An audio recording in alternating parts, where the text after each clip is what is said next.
যুদ্ধ এবার পৌঁছে গেছে ইরানের কানের কাছে। এতদিনের কথা চালাচালি কিংবা কাটাকাটিতে বিষয়টা আর থেমে নেই। ইয়েমেনের হুথি বিদ্রোহীদের উপর সরাসরি হামলা শুরু করেছে যুক্তরাষ্ট্র। তবে সমর বিশ্লেষকরা বলছেন এই যুদ্ধ কেবল হুথি আর যুক্তরাষ্ট্রের নয়, এটা মূলত ডোনাল্ড ট্রাম্প ও আয়াতুল্লাহ খামেনির পরোক্ষ লড়াই। এখানেই হয়তো ইশারা খেলা চলছে। ট্রাম্প হয়তো বলছেন ইরান লাইনে আসো, না হয় এমন হামলা পৌঁছে যাবে তেহরানেও। খামেনির দেশও অবশ্য বসে নেই, তারা বলছে ইরান যুদ্ধ শুরু করে না, তবে জবাব দেওয়ার বেলায় ইরান কাউকে ছাড় দেয় না।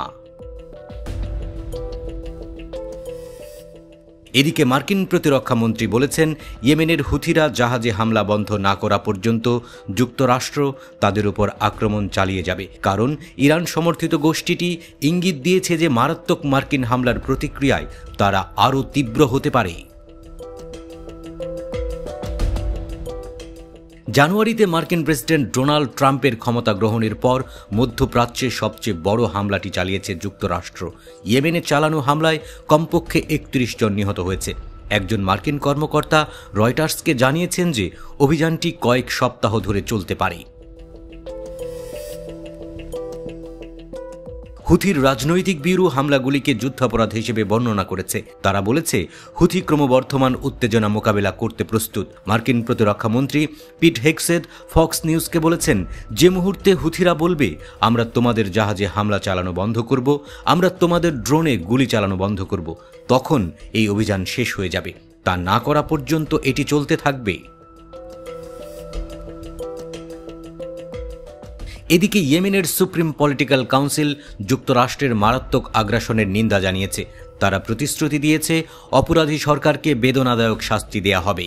ইয়েমেনের সর্বোচ্চ কাউন্সিল বলেছে বেসামরিক নাগরিকদের লক্ষ্য করে হামলায় যুক্তরাষ্ট্রের ব্যর্থতা প্রমাণিত হয়েছে।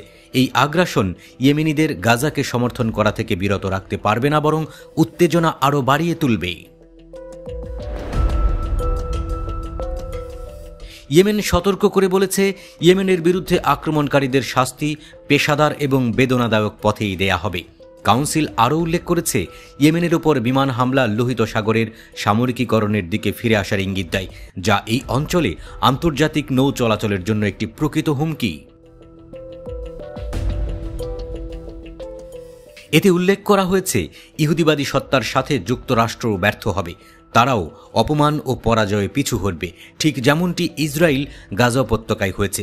এদিকে কাউন্সিল আন্তর্জাতিক সম্প্রদায়কে বেপরোয়া মার্কিন ইসরায়েলি আগ্রাসনের মুখে তাদের দায়িত্ব পালনের আহ্বান জানিয়েছে।